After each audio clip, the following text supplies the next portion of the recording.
Okay, so good morning to everyone. So let's begin today's lecture. So in the last lecture, we started looking at this decision properties of regular languages. Right? So decision properties are properties which basically are algorithms, right? Which given a language, right? Actually determine whether or not the language has that property. So this is an algorithm for a language class, right? Which is the class of regular languages. And so we saw some examples of decision properties, right?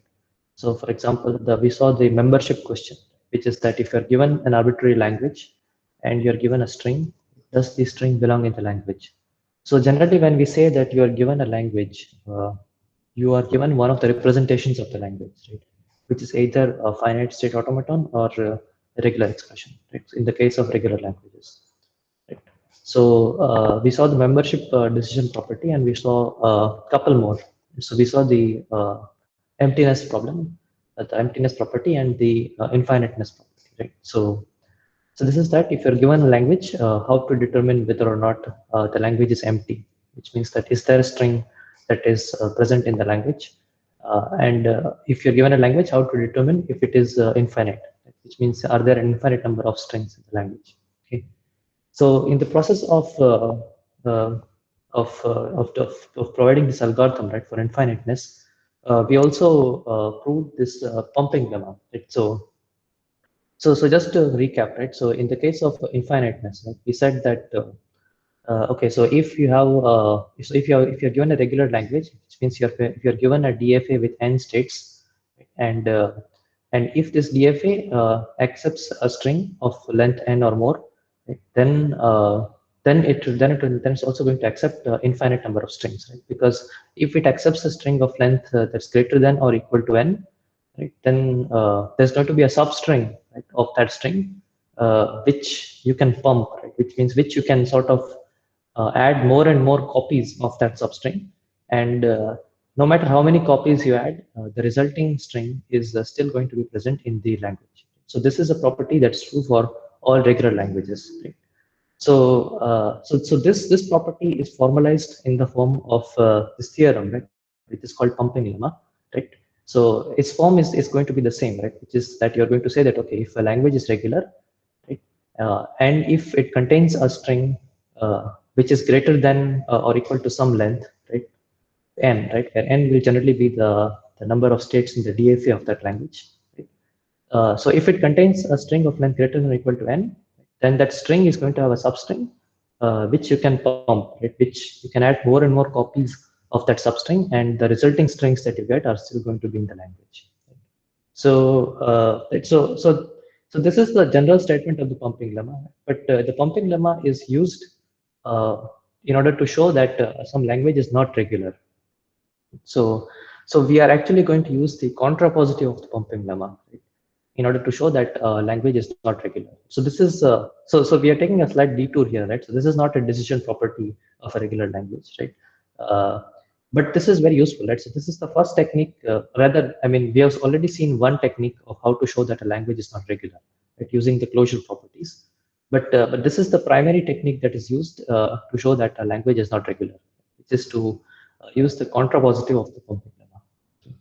So, are there any questions about the last lecture or anything else?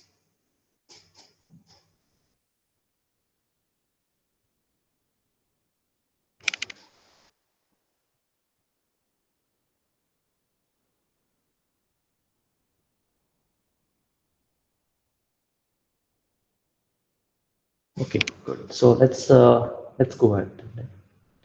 Okay, so let's write down the statement of this pumping lemma. So so we are going to formally write down, right, what I have just said.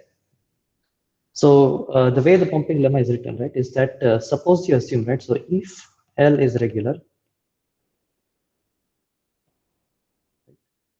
uh, then uh, then there exists this number n, right, which is generally say the number of states in the DFA of L, right, such that if you consider any string, right, so if you consider strings x, y, and z, okay, such that this concatenation XYZ is in L, and the length of Y is greater than or equal to N.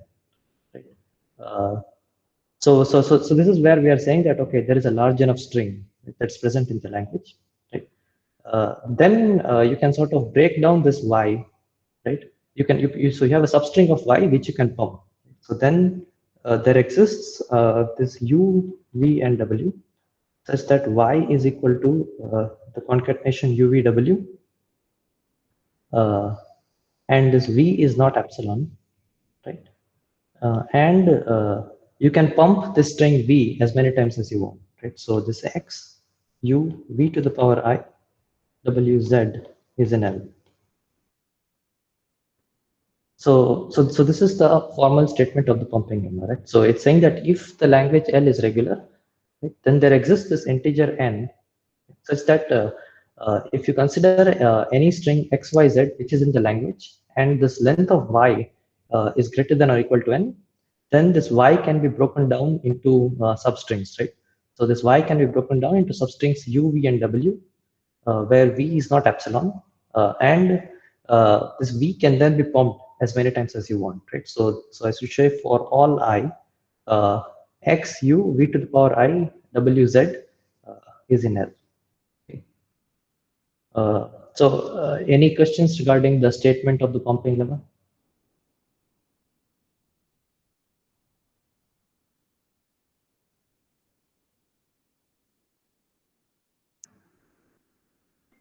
Sir, I don't get the intuition behind it. So it's the same, right? So it's the same intuition that we had when we tried to. So the consider the algorithm for proving rather for this decision property of infiniteness, right? Where we said that, okay, if there is a large enough string uh, in the language, right? Then there exists a substring of that large string, right, which you can pump as many times as you want, right? So that's exactly what we are showing, right? So this so the only difference is that we have this X, Y, and Z, right? Where so we are saying that, okay, there is this prefix X which can be anything, right? And then you have this Y whose length is greater than or equal to N, right? So this N is going to be the number of states in the DFA, right? And then since this resulting string XYZ is in L, right, and its length is going to be greater than or equal to N, so that means that it's going to have a substring, right?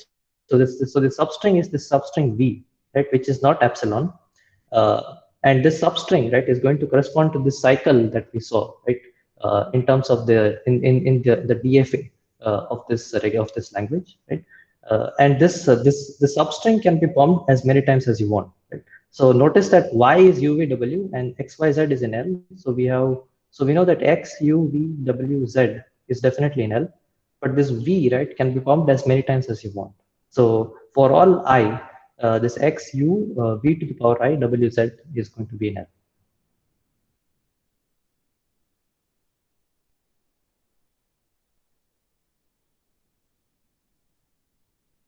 Okay, I have a question from Vismay that why is Y greater than, so it's greater than or equal to N, right? So that is because so we want this property, right, that there should be a large enough string, right? So think about this N as the number of states in the DFA, right? Then if you can sort of pump only if the length of the string is greater than or equal to N. Okay, so Visma is asking instead of X, Y, Z greater than N. So I mean, Y is greater than or equal to N would actually imply that X, Y, Z is greater than or equal to N. But this is for convenience, right? So as we will see later, right? So when we use the pumping lemma, in order to prove that some language is not regular, this X, right, that's there in the prefix is going to be very useful to us, right? Uh, so that's why we have this XY, we have this X, right? So Sanchit is also asking the same question, that why are X and Z required here, right? So you're right that in general, right? I mean, you can simply say that, okay, if you have some Y which is greater than or equal to N, right, whose length is greater than or equal to N, then you can break down this Y into UVW such that if you pump V as many times as you want, the resulting string is still going to be in L. So that is also fine. Right? So in fact, there are a couple of versions of this pumping lemma, and so the version that's there in, for example, HMU and CIPSR, the two textbooks, is exactly of this form, right? where they don't have X and Z, right? They just have Y. But so this is the version that's present in Cozen, and personally, I feel that this version is more stronger. Right? So it will help us to prove some languages not regular more easily. So that's why I'm using this version. Right? But you can also look at the other versions, right? But I think so the intuition should be clear, right? So this X and Z are simply there for us to make things easier for us, right? So when we use the pumping lemma, as you will see, right, this X and Z are going to make our life much easier, right? But the essence of the argument, right, behind the correctness of this pumping lemma is that you simply have a large enough string, then you can break it down, and there will be a substring, right, which you can pump as many times as you want.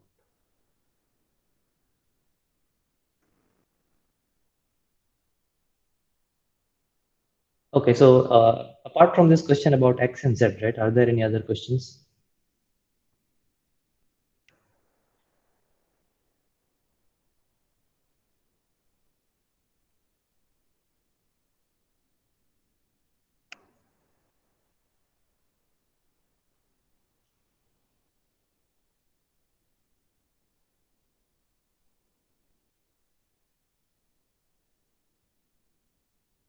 Okay.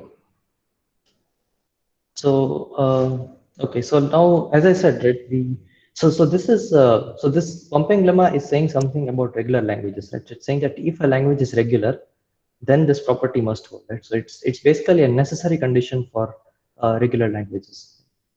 So, but we are going to use this property to show that a language is not regular. So for that, we are going to use its contrapositive. So let's write down the contrapositive of this pumping lemma. Right?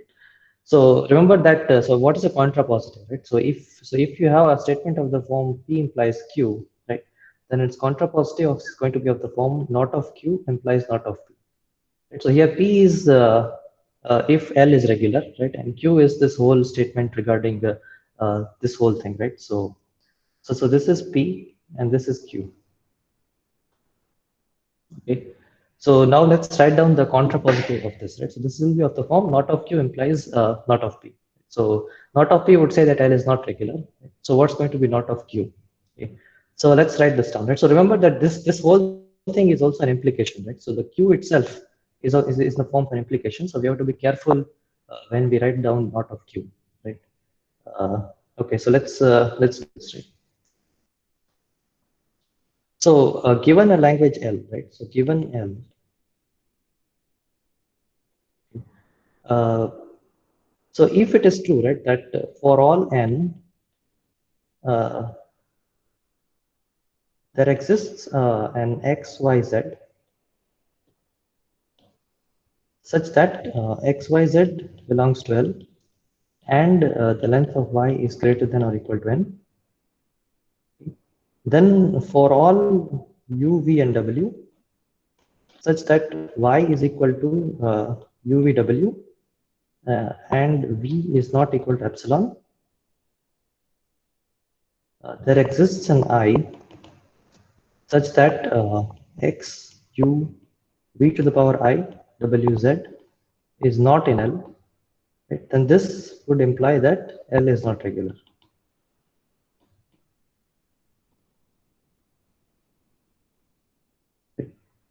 So as you can see, right, so while writing the contrapositive, right, I have basically inverted the quantifiers, right? So whenever there's an existential in the original statement, there's a universal quantifier in its contrapositive, right?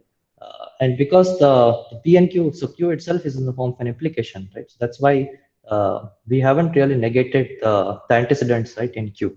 Okay, so if you kind of carefully work out, right? So if you write this formula formally, right, as a formula in first order logic, right, then you will actually be able to see that this is going to be the contrapositive of the statement, right? So let's see what this contrapositive is saying. So it's saying that if you're given some language, right, then for all n, right, so no matter what n you give, if there exists a string xyz in the language where y is greater than or equal to n, such that no matter how you break down this y, so for all u, v, and w, such that y is equal to u, v, w, and v is not equal to epsilon, there is going to exist some I, right, such that x u v to the power I w z is not going to be in L. So if this holds, then L is not regular. So if you can show this antecedent, right, for all n, right, then we can show that L is not regular.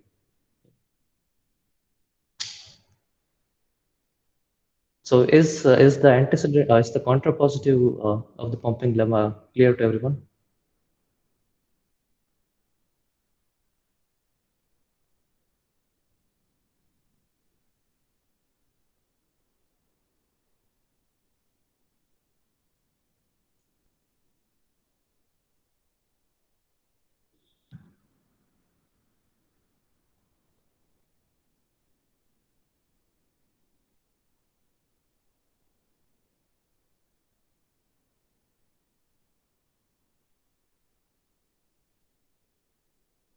Okay. Right. So this is the statement and this is the contrapositive. Right? So this is the same thing. So it's saying that if for a language L, if for all integers n, right, there exists this strings x, y, and z, where x, y, z belongs to L, and the length of y is greater than or equal to n. Then for all strings u, v, w, where y is equal to u, v, w, and v is not equal to epsilon, there exists some I which is greater than or equal to 0, such that x u v to the power I w z does not belong to L, then L is not regular. Okay? So this is a very long statement, right? And there's this nesting of for all, and there exists multipliers, right? So so when we want to use this contrapositive, right, in order to show that something is not regular, what we are actually going to do, right, is that so we will basically use this in the form of a game, right? Uh, so the use of the contrapositive pumping lemma is sort of made easier, right, by thinking about it like a game with daemon. Right? So let's see how this game proceeds, right? Sir, but Question? the Yeah. statement is for all UV and W, there should not exist some I. So that does not mean that V is circular, right? For all UV and W, it's same. Okay. So So it does not need to be V to the power I, right? Because for all V, it should not hold, right? no, that's what we are saying, right? So no matter what u, v, and w is, right? So if you look at the statement of the pumping lemma itself, right? So the statement of the pumping lemma, uh, let's clear this.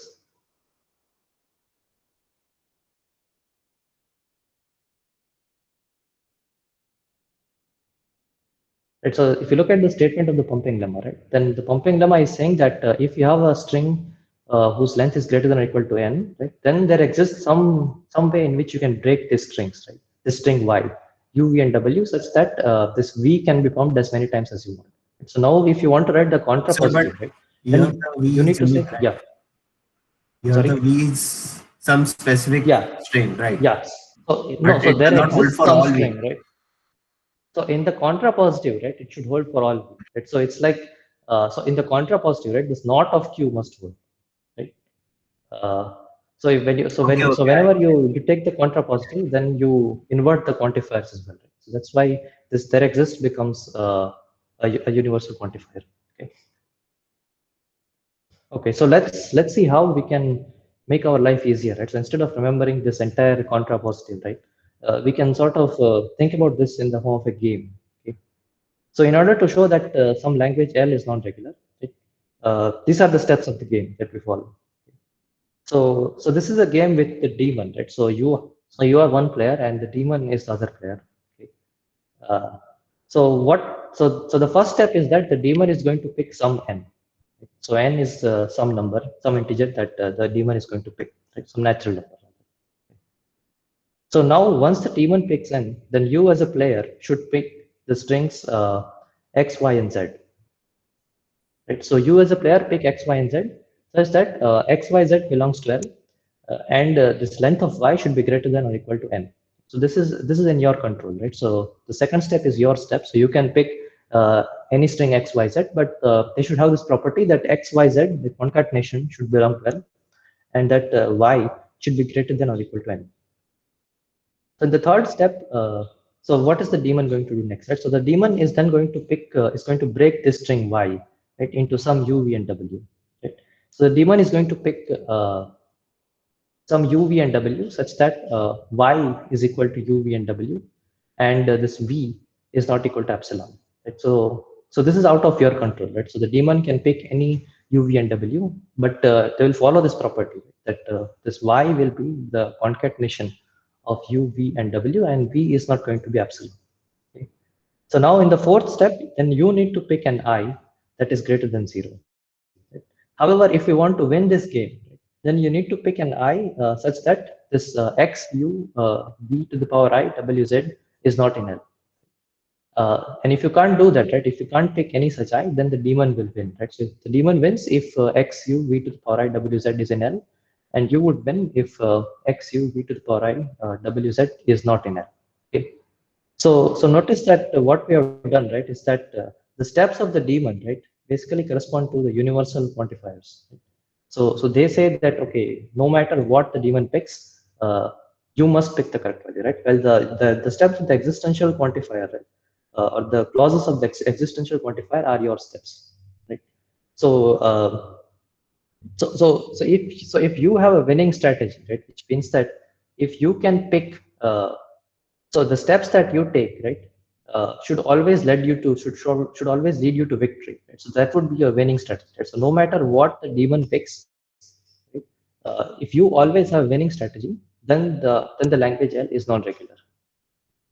On the other hand, if you don't have winning strategy, which means that if the daemon can pick some n, right, and if the daemon can pick some u, v, and w, such that this property does not hold, right, that you cannot pick an I, then the daemon has a winning strategy, in which case the language, you cannot say that the language is not regular. So if you want to say that the language is not regular, then you must have a winning strategy.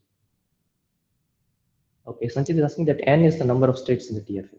So that's okay. So that's sort of an explanation for what we had, right, for n.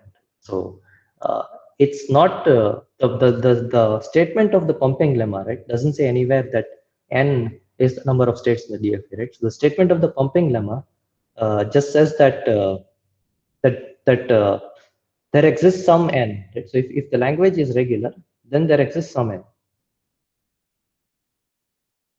So if you look at the statement of the pumping lemma, right, it just says that if L is regular, then there exists an integer n. It's such that this property holds. Right? So when we take the contrapositive, then this becomes a universal quantifier, right? So we have to say that for all n, right? So no matter what n is, this property should hold, right? So that's why the daemon is going to pick n.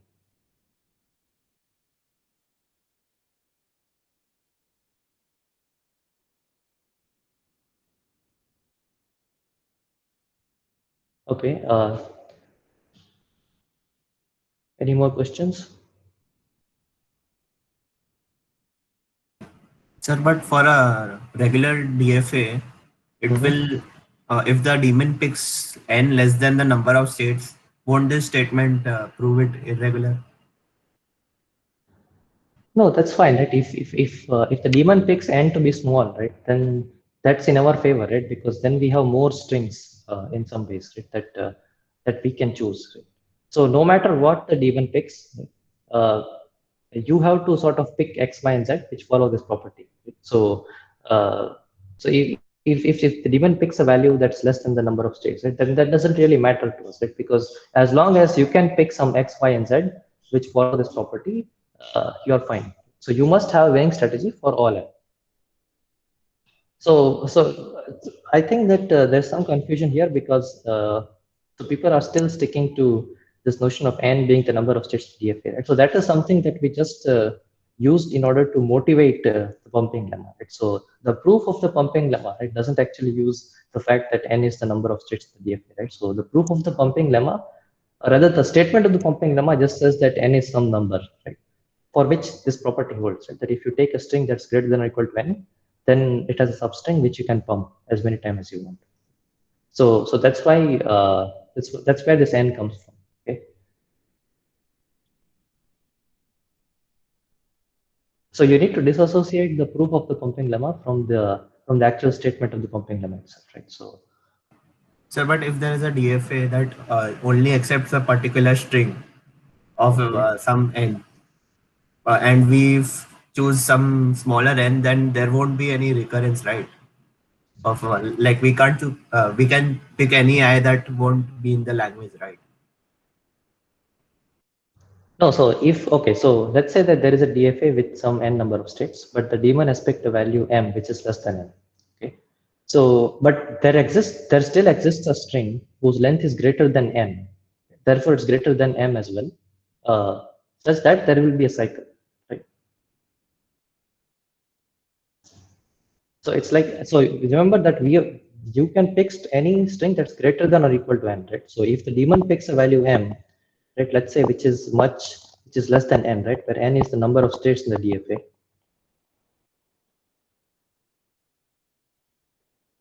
then you are sort of free, right, to pick any string whose length is greater than or equal to n. Right? So in this case, you would bring as you would basically pick a string whose length is greater than or equal to n, but then that means that it's greater than or equal to m as well. So, but remember that we are actually trying to show the contrapositive, right? So which means we want to show that the language is non-regular. So it's not like there won't exist a DFA for this language, right? That's the whole point of showing that something is non-regular, right? In the sense that if the language was regular, right, then it would have this property that that there exists a substring, right, which you can pump as many times as you want, right? But what we want to show, right, is that there cannot exist any such substring, right, which you can pump as many times as you want. So this whole discussion, right, is sort of not really relevant here, right? Because we want to show that the language is non-regular. So what we are saying, right, in some sense, right, is that if that for the language to be non-regular, right, for the language to be regular, we know that there should exist a DFA. But if there exists a DFA, then the DFA can have any number of states, but it's going to have a fixed number of states, right? Uh, a fixed finite number of states, right?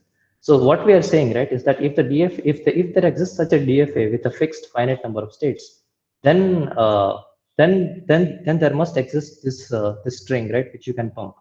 But through this game, right, or through this contrapositive, we are saying that there cannot exist any such DFA, because no matter what you pick n, no matter what you pick to be the number of states of the DFA, I can always produce a string whose length is greater than or equal to n, and such that it won't have this substring, right, which you can pump. So I think that may be the correct angle to look at this.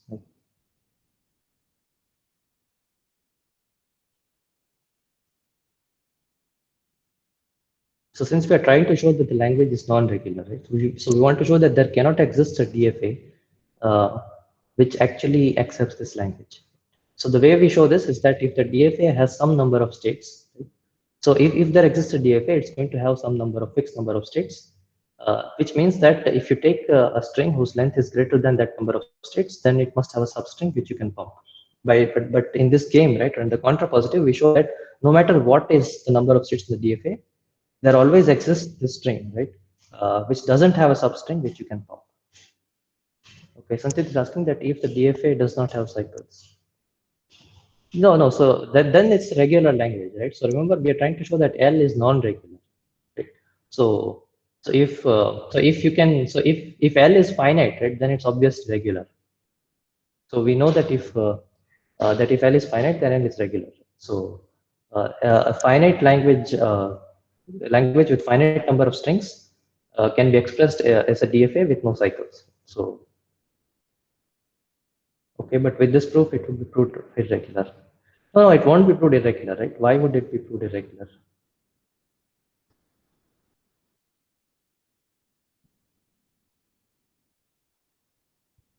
See, I mean,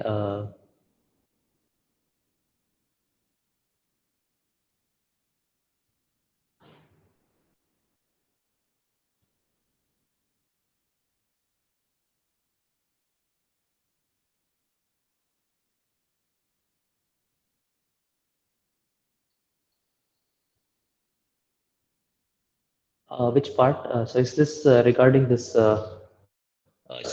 So if you apply this particular lemma on a finite language, right? in which case there exists a DFA which does not have any cycle. Okay,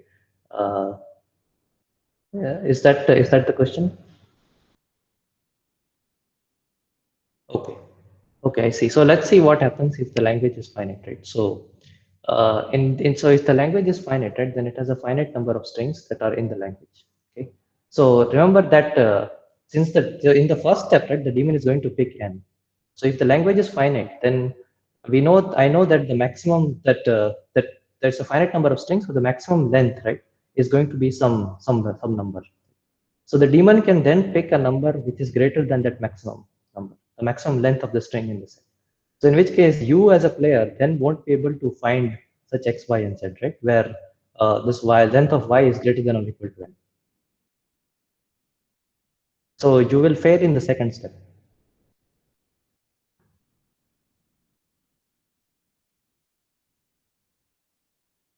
Is that clear, Sanjay? Okay. Okay, that's it's a good question, but yeah. So if you want to use this game, right, then no matter what the daemon picks in the first step, you must always produce a string whose length is greater than that number, right? So that would actually mean that the language has to be infinite, right? If you want to do this for any n. Okay. So any more questions? Sir, can x and z both be epsilon? Yes, that is fine. So there is no constraint on x and z. So the all the constraints are only on y, right? So as we will see, right, this x and z are simply there to help us. Right? So they're so when we use this game in some examples, I think it will become more clear.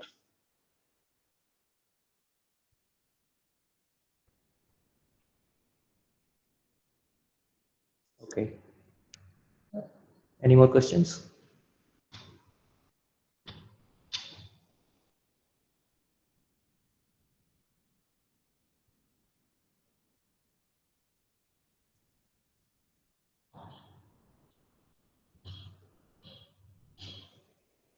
Okay, so let's apply this game now on a few examples. So let's say that we want to show that this language is not regular, right? So we have seen this language before. So this is this 0 to the power k, 1 to the power k, right? Where k is greater than or equal to 0. So the strings in this language are of the form, let's say 0, 1, 0, 0, 1, 1, 0, 0, 0, 1, 1, 1, and so on. Right? So intuitively, right, if you want to create a DFA, or if there exists a DFA, right, then it would have to remember how many zeros it has seen in the beginning. But since the DFA has a finite number of states, it can't do it, right? So that's why this language is not regular. But let's use the pumping lemma now to show that this language is not regular. Okay, so we will use the game with daemon to show it, right? So let's say that so the daemon picks some n as a first step. So the daemon picks n.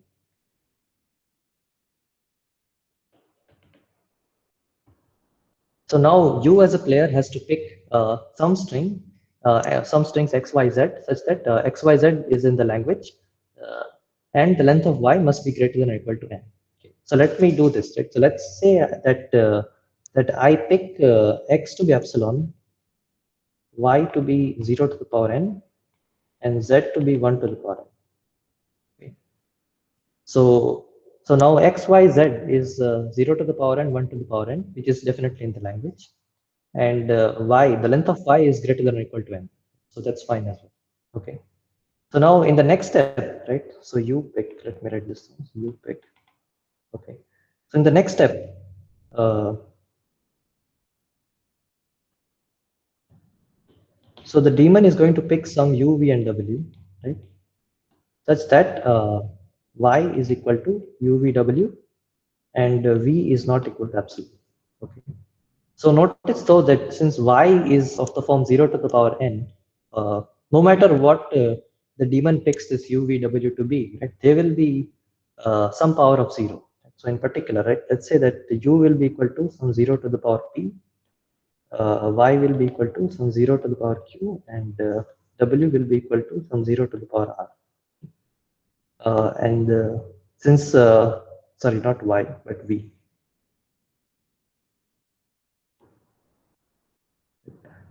And since v is not epsilon, therefore q must be greater than 0. and this addition, right? This p plus q plus r must be equal to n. So no matter what the daemon picks u, v, and w to be, this property must hold, right? That u, v, and w are some powers of 0. So u is 0 to the power v, v is 0 to the power q, and w is 0 to the power r, such that p plus q plus r is n and q is greater than 0. Okay. So now in the last step, you need to pick an I such that such that the resulting string, right, should not be in the language. So what is the value of I that you can pick here?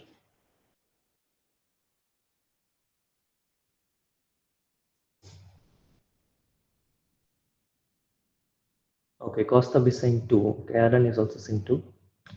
Okay, so let's okay, I see. Okay, so let's look at 2 then, right? So if you pick I to be 2, okay, so you pick I to be 2, then so what is the resulting string, right? So the resulting string is x u v to the power I w z, right? So that's going to be 0 to the power p plus 2q plus r, right? And 1 to the power n, right? So since 0 to the power p plus q plus r is n, right? So this is going to be 0 to the power n plus q and 1n, right? And since q is greater than 0, this is definitely not in the language because it has more number of zeros than 1, right? So no matter what the daemon picks, right? You always have winning strategy, right? So you can always pick this x, y, z, and I such that the resulting string is not in the language. So that's why. So since you have winning strategy, so this language is not regular. Okay. So is this example clear to everyone? So you can also pick I to be 0. In which case you will again be able to show that, in fact, there are many values of I, right? Any value of I except 1 will actually help you to show that this language is not regular. Okay, so let's do one more, we'll do a couple more examples actually. Yeah. Okay, so now let's consider this particular language, right? So this is 0 to the power I, 1 to the power j, where I is greater than or equal to j. And we want to show that this language is not regular. Okay, so this has more number of zeros than 1, right? So what are some example strings? So for example, 0, 0, 1, 0, 0, 0, 0, 0, 1, 1. So these are some strings that are present in the language. Right? Okay, so now let's again use the game to show that this language is not regular, right? So the daemon picks n in the first step. So now you need to pick some x, y, and z. Right? So here, right, the main trick of using this pumping lemma, right, is this choice of x, y, and z. So you need to creatively think about how to pick x, y, and z, such that when you pump any substring of y, right, then there must exist some value there must exist something that you can pump, right, such that the resulting string is not going to be in the language. Okay. So okay, so any suggestions for what I can pick x, y, and z to be here? Okay, Kostab is saying x to be 0 to the power n, y to be 1 to the power n, and z to be epsilon. Okay, so let's go with that. So you pick x is equal to 0 to the power n, y to be 1 to the power n, and z is epsilon. Okay, so the resulting string is 0, n, 1, n. So that's definitely in the language. And the length of y is greater than or equal to n, so that's also fine. Okay, so in the next step, the daemon is going to pick some u, v, and w. But here again, right, so you will have this property that u will be 1 to the power p, v will be 1 to the power q, and w will be 1 to the power r, where p plus q plus r will be n, and q will be strictly greater than 0. Okay. So now what's the value of I that you can pick? Okay, so I is equal to 2.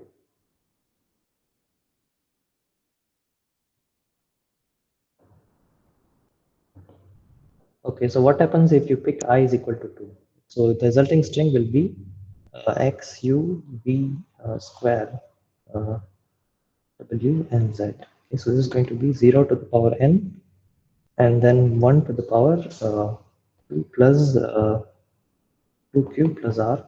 So this is going to be 0 to the power n, 1 to the power n plus q. Sorry, n plus n plus q. Is this right? Yeah, this is right. Okay, so so in this case, so this is definitely not in the language, right? Because it has, since q is greater than 0 and n plus q, right? Therefore, it's going to be greater than n, right? So which means that it has more number of ones than zeros. So again, you have a winning strategy here, right? So no matter what the daemon picks, you can pick this x, y, and z and I such that the resulting string is not in the language. So that's why this is not regular. Okay. Okay. So let's do one more example, right? Okay. So this example is a bit more complicated, right? So let's say that we want to show that 0 to the power I, where I is prime, is not regular. So this is a language where we're just one alphabet, where just one symbol, right? The alphabet is just one symbol, which is 0.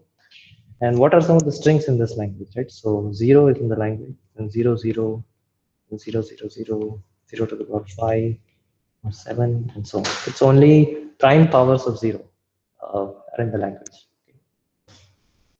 And we want to show that this language is not regular. So, okay, so let's, so I want to do this example because, so you need, as I said, right, you need some creativity in how to pick this x, y, and z, right? So let's see how you would actually pick x, y, and z to make sure that you can use you have winning strategy, right? So you can use the contrapositive of the pumping lemma, right? So as usual, right? So D1 is going to pick n. So now you have to pick x, y, and z. Right? So let's say that you pick these values, right? So let's say that you pick x to be epsilon, y to be 0 to the power n, and you pick z to be 0 to the power m, let's say, where this m is greater than or equal to 2 and m plus n is prime. So, okay, so the resulting string will be 0 to the power n plus n. First of all, you can always do this, right? Because there are an infinite number of prime numbers, right? So if you're given some n, then there always exists a prime number which is greater than or equal to that n. So in particular, so I'm picking the prime number that is greater than or equal to n plus 2. So since m is greater than or equal to 2, and I say that m plus n is a prime number. Okay? So therefore, this is in the language, and the length of y is definitely greater than or equal to n. So now in the next step, right, D1 is going to pick some u, v, and w. So as usual, right? So in this case, u will be 0 to the power p, y will be 0 to the power q, and w is going to be 0 to the power r. And this q is going to be greater than 0. Okay. And we will have p plus q plus r equal to n. Okay. Right. So now, okay, I need to pick an I, right? So let's say that I pick I to be this number, right? So let's say I pick I to be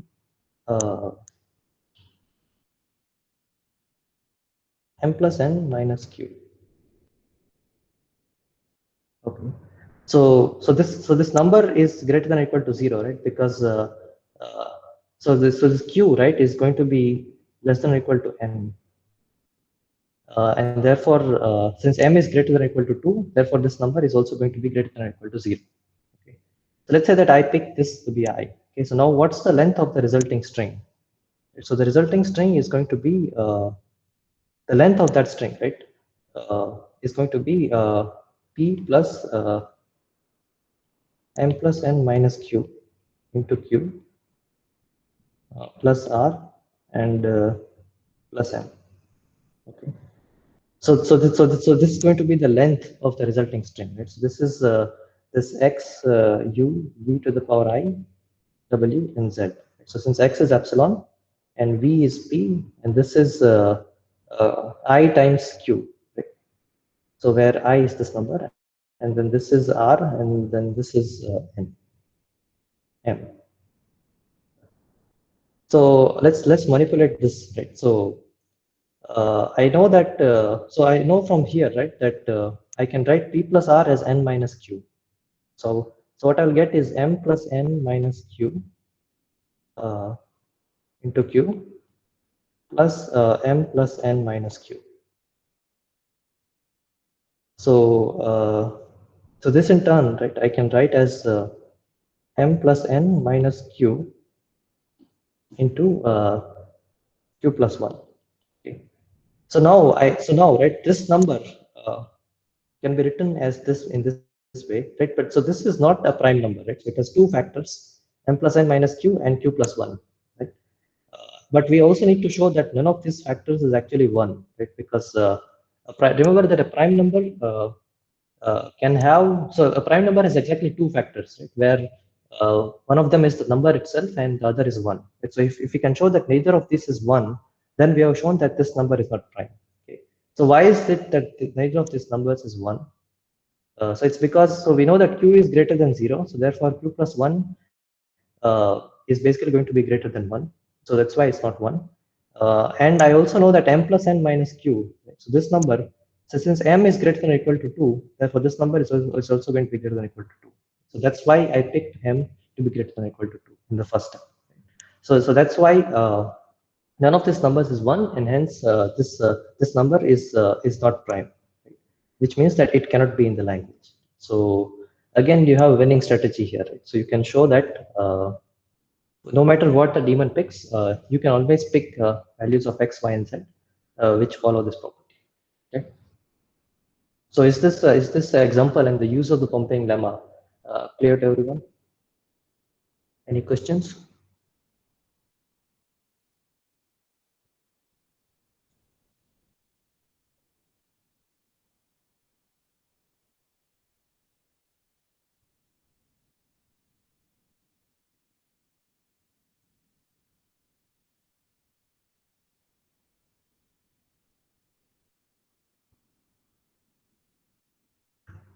Okay, so again, right, I suggest everyone to go back and try to do these examples on your own, right, and other examples as well of how to use this contrapositive with Pompeian lemma, right, how to use this game with the daemon to show that some language is not regular.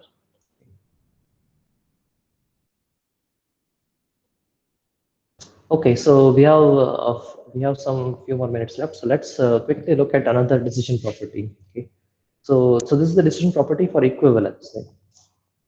So which means that we are given two languages and we want to show that is L equal to M. So given two regular languages and some representation of these regular languages, is there an algorithm, right, which will allow us to show that L is equal to M? Okay. So the algorithm, right, is basically going to construct this product DFA from the DFAs for L and M. Right? So given the DFA of L and the DFA of M, if we want to show that L is equal to M, then we are first going to construct the product DFA of L and M. Right? So we have seen this product automaton construction before, right? When we used it to show the closure properties, to show that regular languages are closed under intersection and difference. Right? So we are also going to now use product DFA for showing equivalence of two languages. So just so let's quickly recall what a product automaton is. Right? So given two automaton A and B, right? The product automaton is simply, so the state space is going to be the product of the state space of the individual automaton, right? And this function delta, right, is basically going to mimic the actions of the two automaton on the symbol.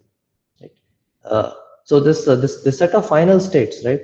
So these are sort of dependent on what we want to construct the product automaton for. Right? So we have seen multiple examples of this final states, right? When we try to show closure under intersection and difference, right? So let's try to figure out what would be the set of final states if you want to show that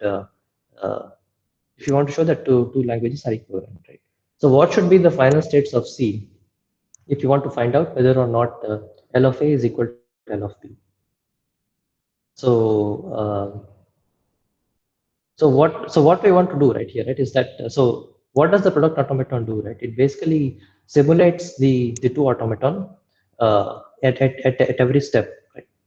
And ultimately, right, so if we want to show that these two languages are not same, that means that there is a string that's there in one language but not in the other language. So which means that there is a string that takes you to the final state of one automaton and a non-final state of another automaton. Okay. So now can someone tell me what should be the final state of this C?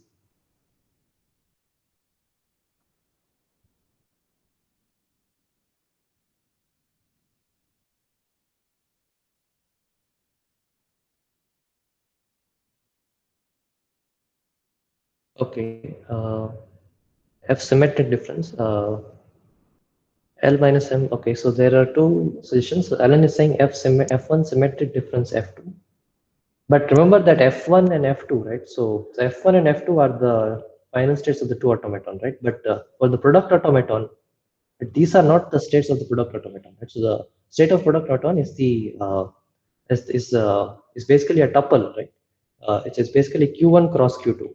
So whatever the final states that we give for C, uh, they must be a subset of Q1 cross Q2. Okay.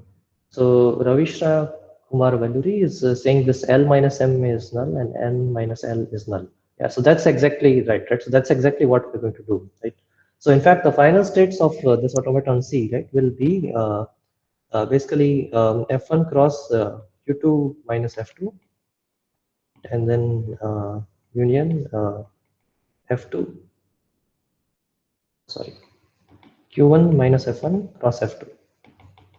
So basically tuples where where one of the states is a final state and the other state is a non-final state. Okay? So if any of these states is reached, right? So if there is a string, right, which when you run the product automaton on the string, it leads you to one of the states, right?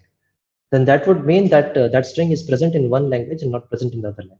Right? So then we can use the decision property or the algorithm for emptiness. So we can say that okay, if this resulting language, right, that we get out of this product automaton is non-empty, right, then the two DFAs or the two languages LA and LB are not equal. If on the other end, if the resulting language of the product automaton is empty, then the two languages are actually the same. So that's exactly what we do. So we check whether or not this L of C is empty. Okay, and so these two states, right, are basically correspond to the product automaton. Sorry, the product automaton for difference, right, which is L minus M and M minus L. Okay, right. So the product would accept a string W if and only if W is in exactly one of LFA and L of P. So that's why if the language of the product automaton is empty, then there does not exist any such string, which means that every string is present in both the languages. Right? If it's present in one, that's also present in the other, and that's why the two languages would be equal. Okay. Yeah, so since we already have an algorithm for language emptiness, so we basically reduce the problem of equivalence to that of emptiness. And just to quickly illustrate this, so if we have this two automaton, right, then this is the product automaton. So these are the two individual automatons. So this is the product automaton. And so since the final state of the first automaton is B and of the second automaton is C, so the final states of this product automaton are going to be states where one of the tuples, one of the states in the tuple is a final state, and the other one is a non-final state. Yeah. So for example, right, since A is non-final and C is final, that's why this AC is a final state, and since P is final and D is non-final, that's why this is also a final state. Okay. So if this resulting automaton, right, is if the language of this automaton is empty, then both the automatons are both languages are equivalent. But if it is non-empty, then they are not equivalent. So here it's clearly non-empty, right? Because the start state is a final state, so epsilon is present in the language. So uh, that's why these two automaton are not equivalent. Okay, so right, so with that, I'm going to end the lecture today. Yeah, and let's meet tomorrow again. Thank you.